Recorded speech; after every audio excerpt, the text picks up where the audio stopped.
Songoya, President of the Bhinqa Nation, isibonga kakhulu ngomendekeli kaBig Zulu lapha ke Fisher Ngishwini umtekhala eke lapha ke ngempela ke album yakhe ke lapha ke uBig Zulu Bhinqa Nation record ayikhiphe nje mangaphosisi 3 weeks ago.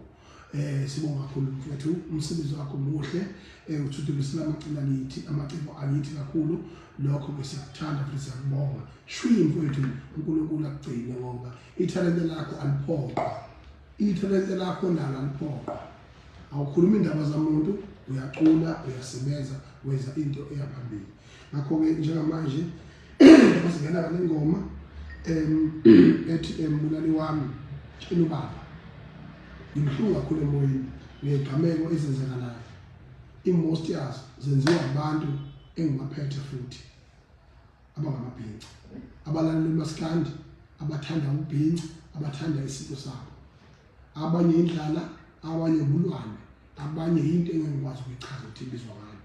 Bathenga ukuthi babulala abantu bebezinkabi. Abanye utshwala, badaka utshwala ingane zincane gcine zibulala abantu. Kade sikhala nje kuthangana ukuthi ke kulimale omunye umfana lokuthiwa lapha uLokhuzana uMasibila. Ukahamba kwalo mfana loyo emncane engaka uyabulala ikusasa. Siyaphunguka abantu bakithi Afrika, siyaphunguka amaZulu akithi, siyaphunguka bafowethu. Namhlanje kunomfana futhi wala kwaMashu engizokuthiwa laphana uthi emakhuma amakhulu waqhuma inganono ongazona amacricket inganono obesongela kakhulu noSalikwa laphana ngizokuthiwa ulimele futhi lokufana engane encane kakhulu. Leyo nto leyo ikhomba khona ukuthi isimo sizima kakhulu, kodwa ubekile umbuzo oyobuzwa kwezayo. Mbulali wami tshela ubaba, mbulali wami tshela ubaba. Ngakhala ngimemeza njengengane, tshela ubaba ukuthi angibulalilayo. Lo mbuzo loyo uma ukwazi ukuphendula uyibuze wona usasiphethe isibhamu.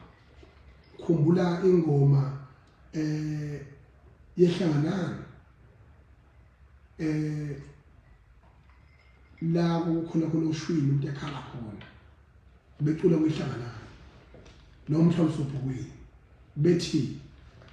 uthi angithathe isibhamu ngiyobula yobula yobula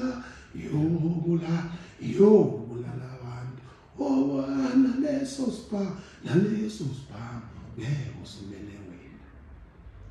Oyibuza lo mbuzo ukuthi ungasimela leso sibhamu. Mbula lo ntweni baba ubufakazi buhlala kuphela inkabi seyibanjwa amaphoyisa elase phansi njengengane njengamaselesele belwe nazo sigcine isana. Lento eyenzeka lapha eNanda ngikuthiwa yiWest ichazo into ichazwa iyalungiswa ngoba abantu banamhlanje baphila ngamathrendi amahle namabi. Ungathola ukuthi ngalesikhathi uchaza mina ngangitshela ubaba bafowethu ngifuna ubaba ekhaya ngesikhathi kudala lapha kusaqala izinto zohunga uthi hey yazi ingane wami kade ngibuka indaba lapha ngithi mina yini baba uthi mina sengiyakwazi ukwenza ihunga. Hawu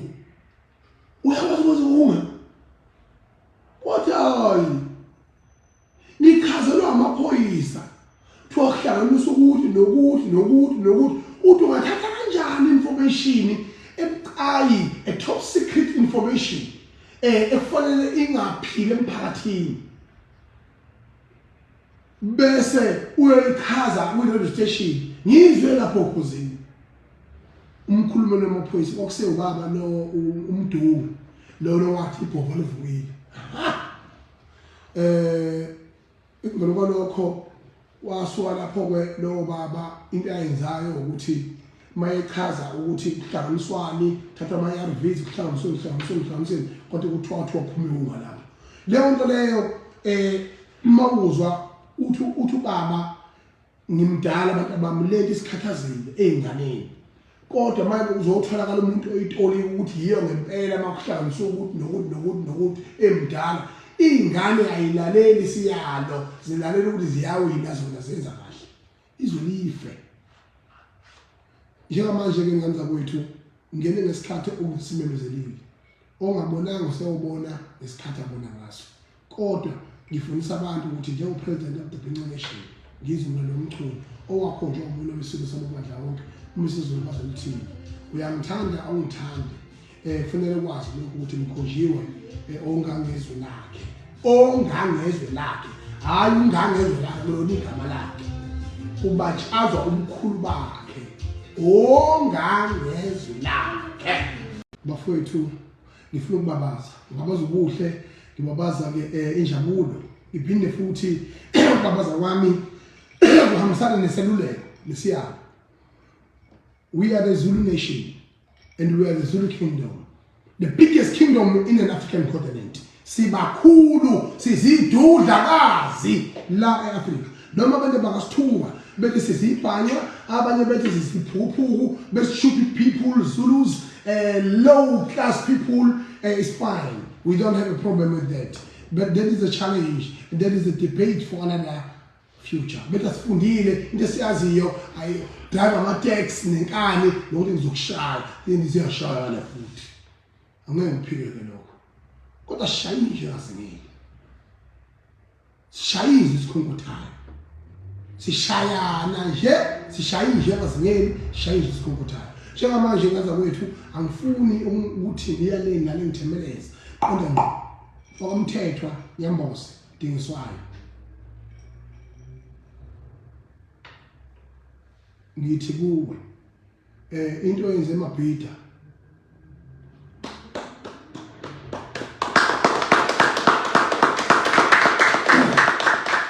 mapholoba futhi ufulele nje ngifumashiya amahlathi angazoshumayela wena amakade gezani izandla sidle ngathi ishoko yenja isivuthiwe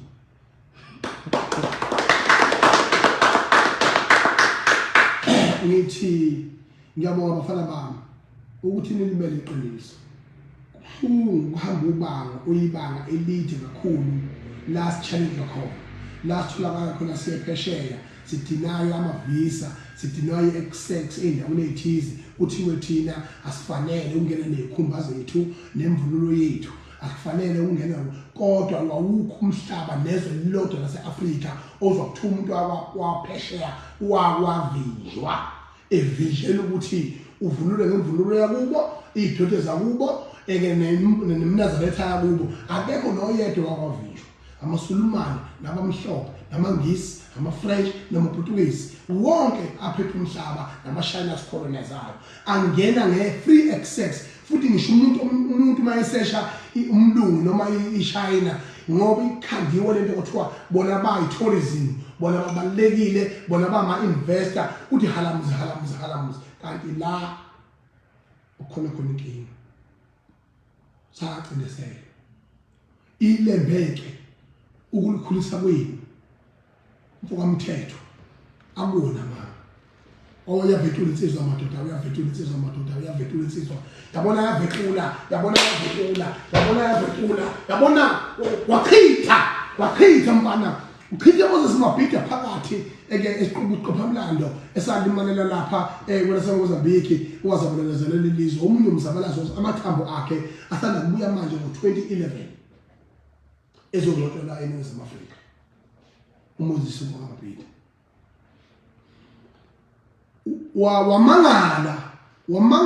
wamangalela ukuthi kwalesi stadium vele sasikazwa kubizwa ngeLembe kodwa kose kuba ne debate ke kose kuba political alignment sagcina sibizwe uMoses Mabhida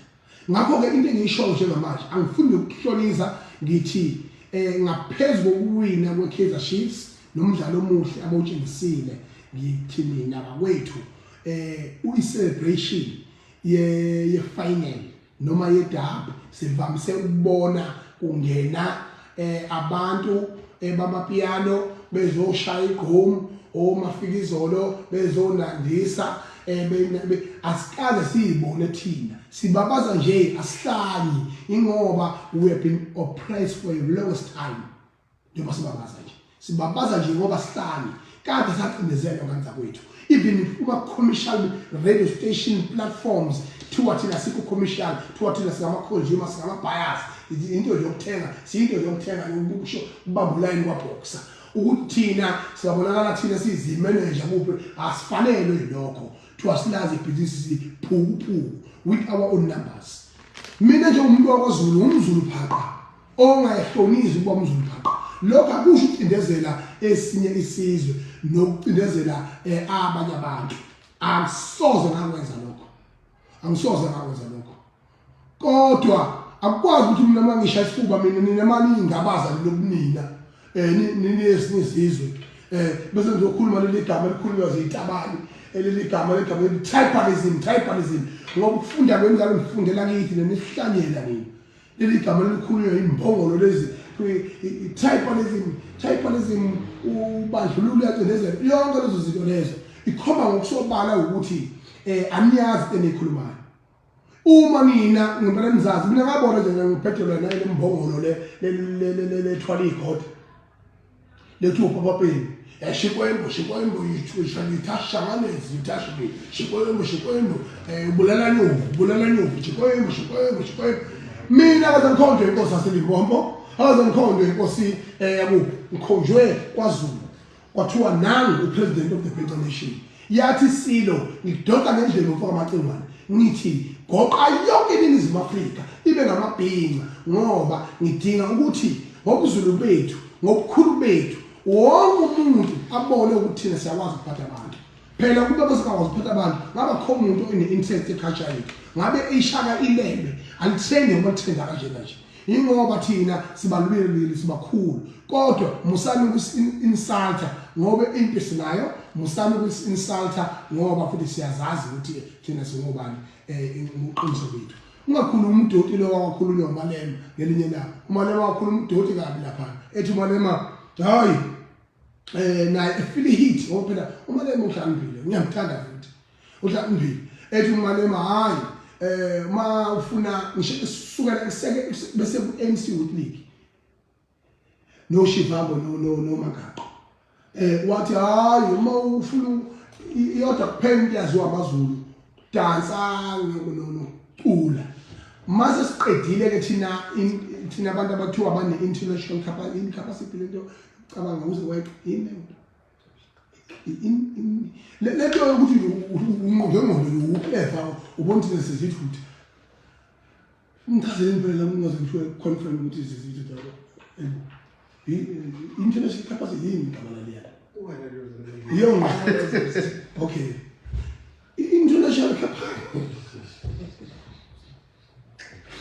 ukuhlakala budlulele lobu bucabanga ipolitiki nebusiness nophathwa kwezwe thweke mase befuna ukudlela nje kubizwa amazoloke sidelelwa uMalema yaba kade basiqala lapha angikhulumi ngakayo ngeFSA ANC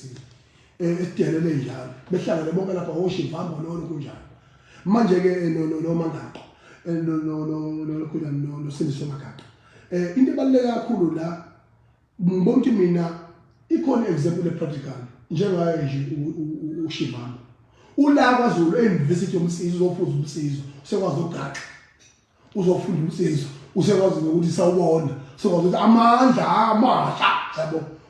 asekwaamandla manje yabo usesemandleni yabo ula kwaZulu kubalekile ukuthi thina kuyiqhaja kwethu nokuzazisa kwethu ukuthi singobani akusho ucinezele ezinye izizwe lento yenzeke eMozambique kuyiSoweto derby yefinal yeNedbank ishayile ihlombe futhi nabo bonke abanye ezinye inhlanga ebezikhona mind you iqembu leKaizer Chiefs lisungulwa uMtawuni kodwa manje ngathiwa akubalwe ngobuhlanga angamangala uMtawuni uthi angathola ukuthi u70% wabantu abasupport iKaizer Chiefs amaZulu yabona so leyo nto leyo ikhomba ngokusobala ukuthi ke thina ke masiyi-tribalist ngalendlela lena abacabanga ukuthi siyiyona kungani thina support iKaizer Chiefs kungani thina supporta Orlando Pirates amaqembu akoPitolo Mamelodi Sundowns if they think we are tribalist because they know we are powerful and we are untouchable and we are undefeated. That's why they create an insult to us, to oppress us and to make us feel divided and feel that we are not welcomed. Bese ziphuku zinjamko don sak ndaba itabane la ko tribalism abalochaza le hamba ngifundela la ngifundela ukubani yena angiyona injami nomdodon how ngiyangitshela mina ngiyangitshela bese ngiphinda ngiza ku-security class Mkhwanazi siyakuthemba baba njengoba njengamanje kufanele uyophatha ku-national Mkhwanazi ngiyacela mina ukuthi uyazi kwaZulu ukhule kwaZulu waphinde wasebenza ku-national waphinde futhi wabuya uzosiphatha la as a provincial commission ngiyacela ukuthi utshele istaff sakho sonke na-intelligence nabo bonke abantu ukuthi ngempela you must never ever allow to be misled because i-misled of the leader siyayazi umlando wayo. President Ramaphosa was misled during a 2021 unrest. Misled yini na icabinet yakhe ngoba mawumongameli akwazi ukuyibuka emhlanje. Misled abantu naye wavuma ukubislidwa. Yangizwa ngithini? And then the result waba yini? Waba disaster in the country. Because abantu bahlakaniphile abantu bafundile ngale ifundile zikwazi ukuqhamuka ne-information esingayazi thina abantu busy qolozelo generation the legacy izikhazi la ukuthi sengimdala abafana yes ufuna le stage umdala into ebalekile la ukuthi emveni kwalokho ke namanje awukwazi uPSL uqhamuka nomama lo Noma lo bantu mahlala uyangiphoxa ukukhama kwaSuku ukundi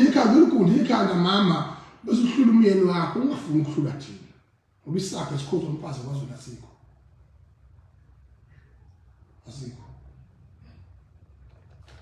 ayikhuluma into ofuna ukuzenza isizwa kuma masendenge kanti engezenzeke into engizizwe ibalekile leyo ukuthi ningakhuluma into engisile aqala uba nefinal aqala uba nedabi kade ikhona last week we never had such situation ngoba bisegoli nizama yona lengqondo embi yokuthi nina nifuna ukuthi izinto ezikwaZulu abantu abanodlame bakwaZulu nizomemezela into eziPSL ezoqhatha izwe kudubulana abantu kubulana nabantu kube namamasha unnecessary futhi umkhonazi uyazi ukuthi leza kwaZulu ukube bengafuni naye bezodlulela uyazi kodwa ngoba bahloniphile nje emagroupini besinawo mfethu bakholo besilokhu sikhuzile siyayihlala phansi kwabo umthetho bethi mongameli uaddressa ukuthi beyihlala phansi kwabo umthetho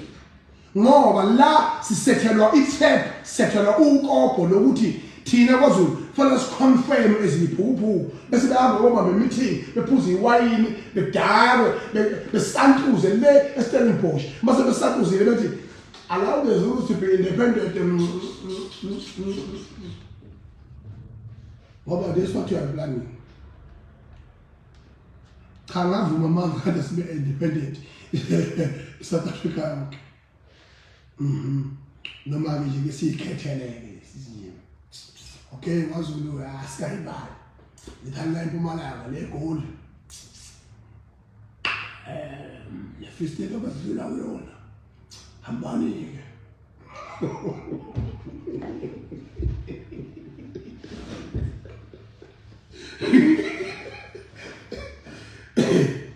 maye umkhwalo ngayivumela please make sure you must never wayivumela uba misleaded because izaso ukuthi uthando umphakathi uthando ethile ngoba sikubonile ubuqotho bakho nendlela oyiphethe ngayo nendlela osikhulumela ngayo amagama nezinto eziphila kithi siwumphakathi nezinkinga zethu ngaphandle kwefear nefavor wayivumekile into leyo ngoba ligcine senisetshenziswa lezi cluster ukuthi hambani niyosebenza abantu mase nisabasabisile ulanda amasosha lawa asha ahamba afana noma wawo lo waphethe awasha le Coca-Cola le kota yazi elelizwe leli yazi bekhona omele usikigaba bekhona abawona bangezinto zenzeka uyomthathwa nje yanibuka nje into ebalekile ke njengamanje ke ukuthi ke well done ngicela icorruption ingaphinde yenzeke kwi-PSL ngoba izilibulala ibhola livele licuca la eSouth Africa into engenzile lapha naqhubekani bafana babo ngiyani bafana ngizofika lapho ezidlekeni sikaMtawu ngilethele amathawula amabhinqa nimqhele njengomongameli zomchawu nje ufuna ukumfika eNeshorena ni practice ngiyeza yeah I'll have an access and greet you and honor you for what you have done. You are true ambassadors of the Bhinqa Nation. Can you give them the round of applause?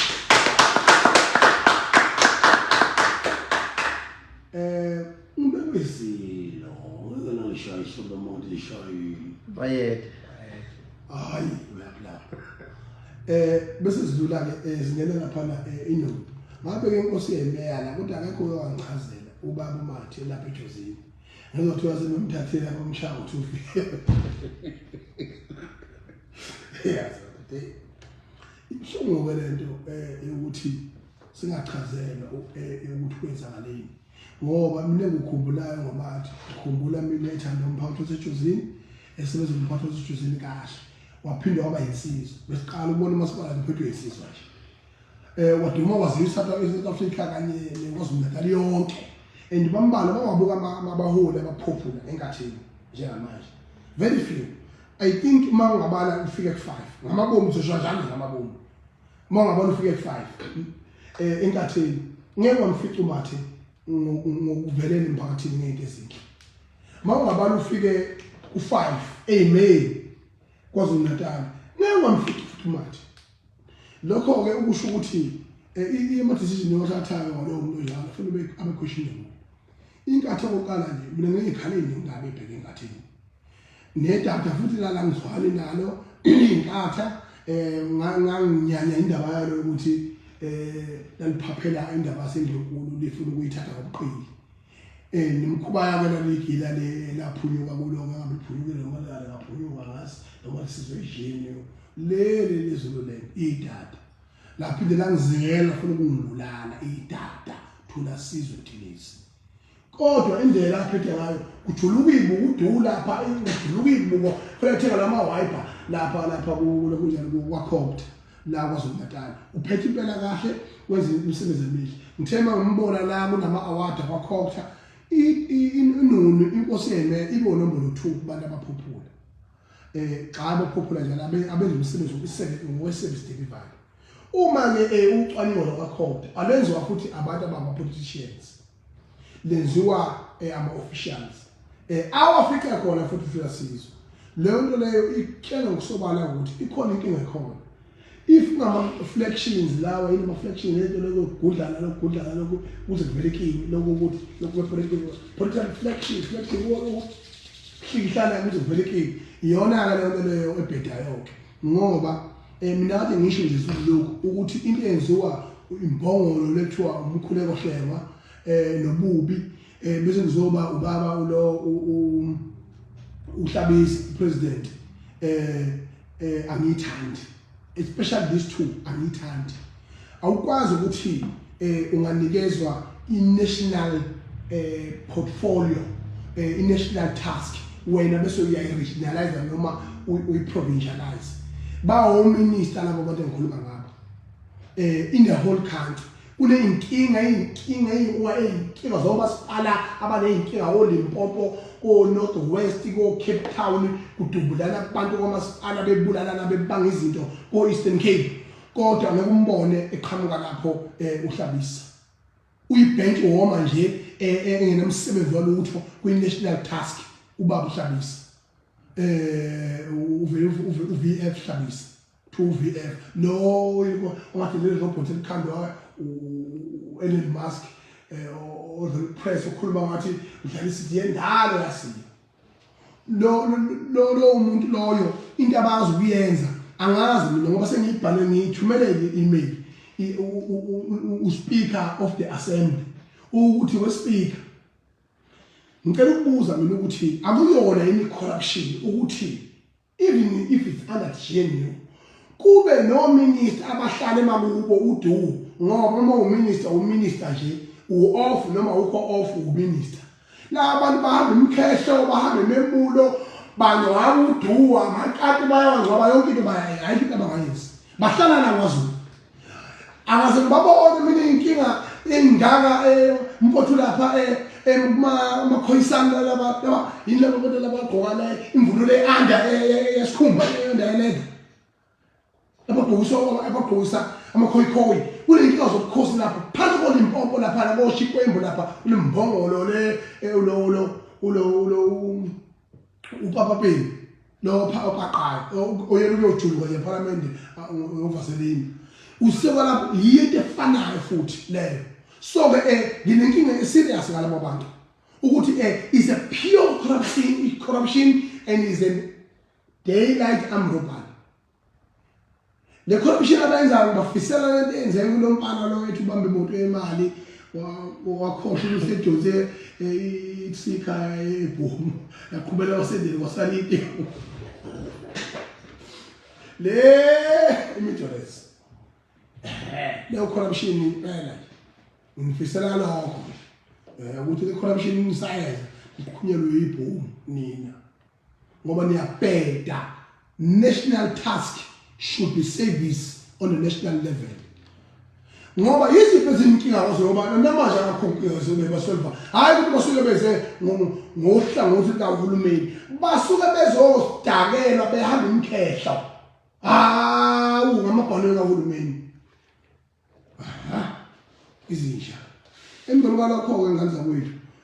ngiyacela ke mina ukuchazelwa ukuthi kwenzakaleni ngale nto eyimeya ngoba umlando ngiyawazi mina umuntu lokophinda angene noma emveni kokuhamba wakhe bekhombisa ukuyibulala inkatha beyiganda ngamatshe kodwa izamile ukuzabalaza ngakho ke akungabi ke isikhohlelo sokugcina lesenkatheni ngoba ngibona ngathi usondela lapho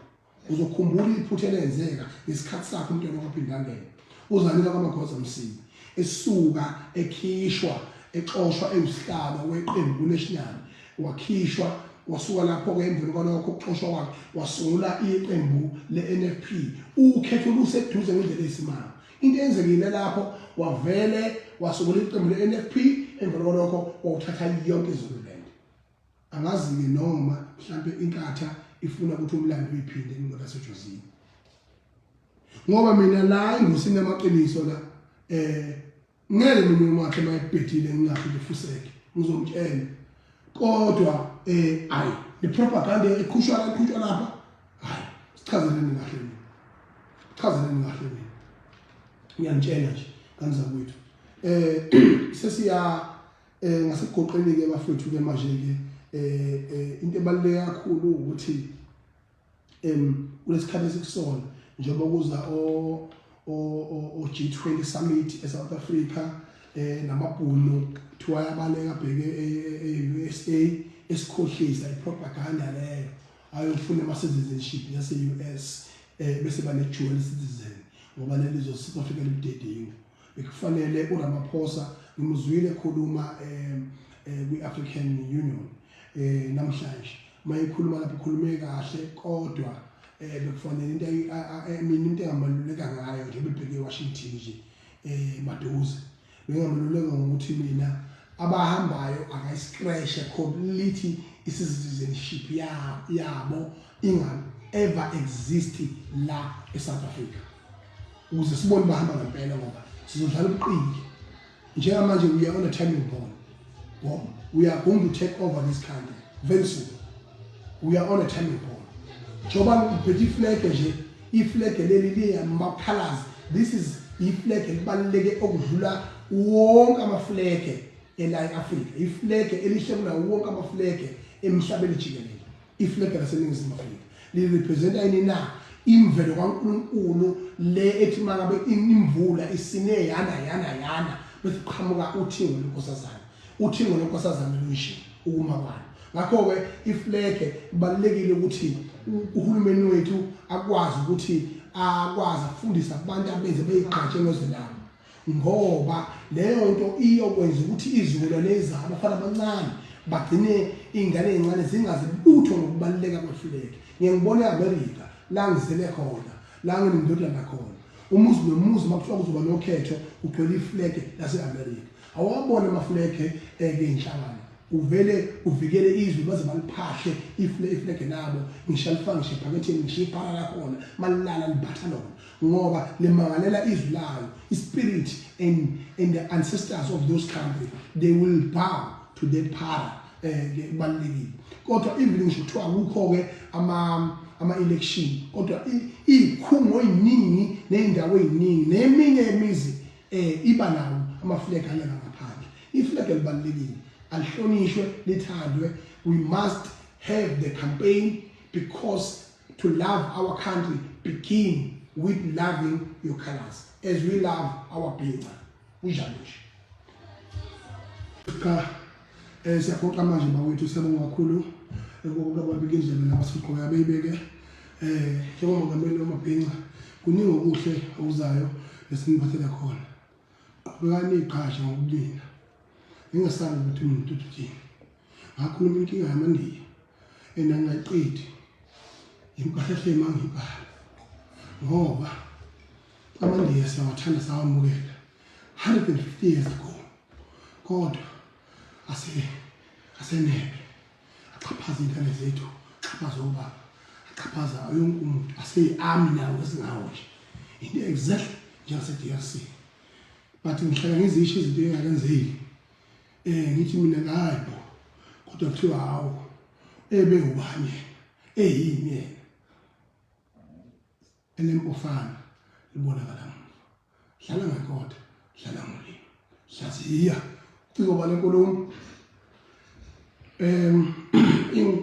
imthente sihambile lapha siyobabaza ngoba besise Swazini eMaswatini samenywe inkosi yaseSwatini ukuba sibe ingxenye yomgubho usomabhizinisi nama-investors ezaseSwazini akuyona lento enicabangayo kuyaphilwa kuleli yazwe akuyona lento etolekwayo kuyaphilwa kuleli yazwe njengoba nani nonke nivumelana ngento eyodwa ethi mina ngiyahlanya lokuhlanya empha zonke insuku uma kuthiwa ngiyahlanya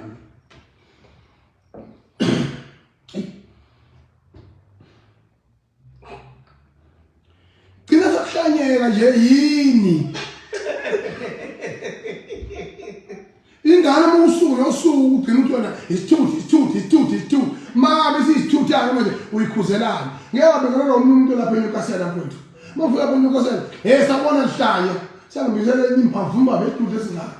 imphavumba vele iyangibingelela sahlanya iyangibuka lapha ekhaya ngiwasha ngibaceke wakithi sabona lihlanya athi mina yebo unjani ngathi ngibaba athi mina hawu ubuza kanjani umhlanje uthi unjani ukuthi ngiyahlanya ngibuza kanjani njani ngoba uyazi ukuthi ngiyahlanya uthi yabona sanibona sihlaya yakho sihlanyeka lamanana ahamba kahle impilo ke artist nempilo yabantu nje abafana nathi kanje nempilo yeqhawe kubuhlungu khona ukuhlukana nabo kubuhlungu khona ngoba umndeni nawo sala ngifana sinofakazi ubufakazi nabo kwamaphumulo umfakamola ubufakazi nabo enkofana umqubeni ubufakazi nabo kumfazi omnyama we are celebrating those people every day kodwa futhi imindeni yakubona bele yasuffering ingakho mina ngenza ngakwenza ngisachaza kwaphushula ngoba khona yonke indawo lengibuya khona kukuhle noma kukubi ngoba ngiyena isikeji jikele shubeni ngoba ngizochaza umlando wami la mawuwazi ukunhlanhla mangawazi ifuseke angadlali yona ilotho ngoba noyidlalile wayiluza nakusasa uphinda idlale futhi akasho ukuthi iyaxhaphazana lento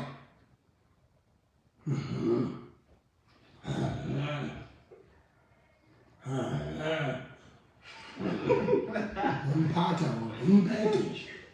angicengile futhi qobo lona la silahlekelwe intokazi umsebenzi omkhulu kakhulu abantu nje istaff nje sidala cabanga ukuthi sele nomaphungula kuNkulunkulu sele nomaphungula no sela udade uthi usela hayi udade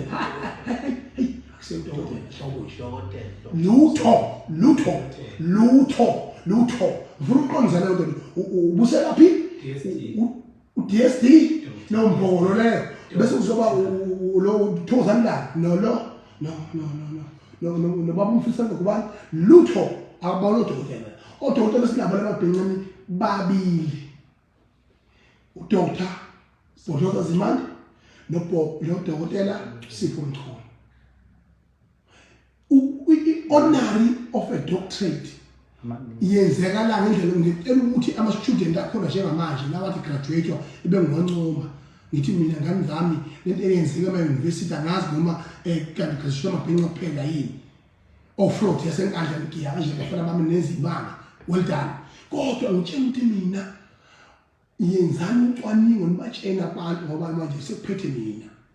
buka nje mina ngisho ngisaphila ngithi mina sekuphethe nina bahamba yini baba bethu izwe lifa nje izozalwa kabusha ufa ukhosi ufa business ufa uhulumeni yonke izoqala phansi ngenxa yabo ngikhumbula mhlawumbe manje ngithi mina yenzani ucwaningo nitshele nideliver to the society yokuthi uma if someone being honored with a doctorate in a profession njengo Professor Johnson Shabalala kwenziwa ucwaningo kube ne contribution of the community and the student and the other professors lo muntu wenzeni kwenziwa study ngayo abesifunda njengo Sipho Mthweni noJohn Clark ba no Bodloza ba honorishwa kanye by University of Durban Technology DUT yabona ingolo lutho awukwazi uqasha ihholo lase university njengoba lapho waqasha ihholo lase university lapha eqashwa wonke umasikandi lapha shuthi sonke sikodokotela ngoba saphefoma kulela hholo leliyana leya lapha ongoye bese wena uzothi udokotela ngalokho honorishwa ama institutions ayifunela udumo ngesingawo abeqabanga ngase honorishe bani abafundini mina babona lezo idwedwe zalabo mama bangifonela bethi sifuna ukuhlonipha kudala ngisahambe iphesheya ngathi mina yini ngoba ngibuyize lapha into yabona bengibhedele ngikhuluma nonsense yabona so ibaluleke kabi lento yokuthi lento ngiyicacise ngokusobala mina ukuthi akho dokotela la ngoba umlando uzokuphunyuka 3 seconds awuyomthola amanhlawuna lawo odokotela nobama ukukhimana ngale ngemva akulutho nihlaka abantu babehlulwa igama elishinyanga bese bethi ngoba bejwayele ukulanda amaphilisi lawa chronic pharmacy bese bethi lokho abalanda ukuyiwash bese bethi udokotela naye isifayile ngavuma on that category akho dokotela la Thokozani ngathi udokotela la chashazwa abantu ngifuna ukuthi this must be on record akho dokotela la ho bayelo noshobeni oshobeni injini injebe ngoba ihamba nje injini wama kuhlonishwa nje bayelo nophuza chemist hayi ngahleni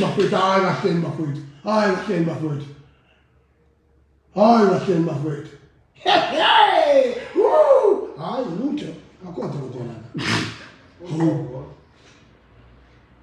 dokotela amapala cha uye dokotela siyalimala kakhulu nalapha entshebeni yenkazoma kakhulu ubuhlungu belamana kulezi nsuku ngoba lapha enthunje lento ezela lapha enthunje ngicabanga ukuthi isidinga ke into ebalulekile lesimangata kwethu ukuthi siyijulele ngikhumbula kunalomzala wami mina mhlawumbe 2 months ago usanda kulimala khona lapha la simncwaba lo wala kwalimala khona abantu mhlawumbe bawu-18 khona nayithi uphuthuma umsebenzini kwawezula likhifisa bawalimala khona emveni kwalokho kwaba yibhasi emveni kwalokho njengoba sekulimala futhi nalelo bhasi lelo limanathola amakhono nalo leli veni belihambe benthola amakhono leyo nto leyo ijulile kakhulu ukuthi isolution yenkinga esihlala lapha ku-N2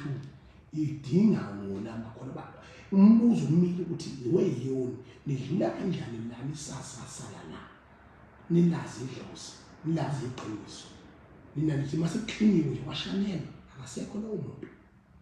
lo mbuzo lo ngiyacela ukuthi nisibuze sonke siNingizimu Afrika ukuthi impande zobo omkhulu bethu nosiko lwethu luphi ngoba mina ngisesimsakazweni because FM angiyenza sasenza ama ceremonies asikanela noma ngamanani sihamba silanda umphefumulo kaphuzu shukela ngenza umcimbi kaphuzu shukela bafuna ukukhuluma ngalento silanda umcimbi sezumcimbi kaphuzu shukela la nganikela khona ngomezeli ishumi phansi le kwabhemu asuka lapho sanyuka behamba ngoba uStenda Dladla umama kaManana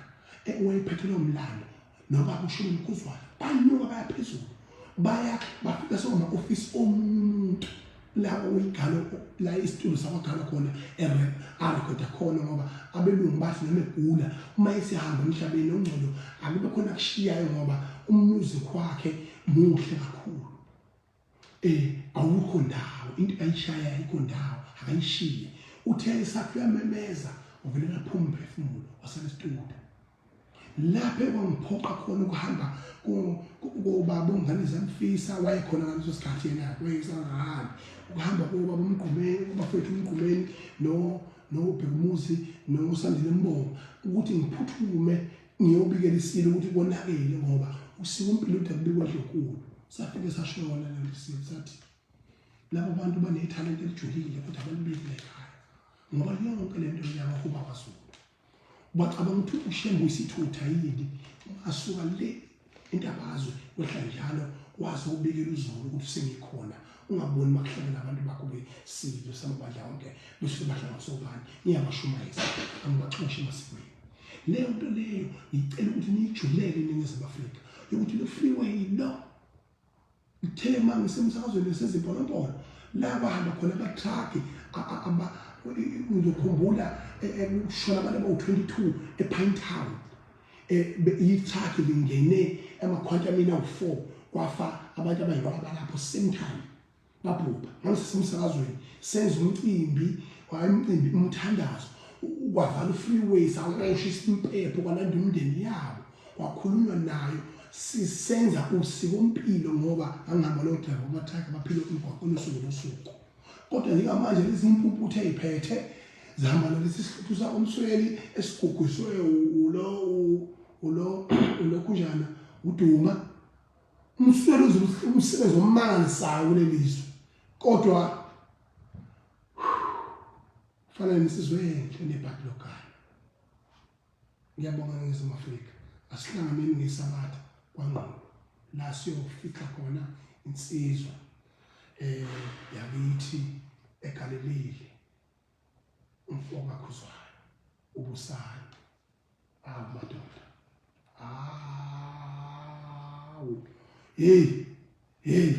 hayi futhi iphansi insizwa hamba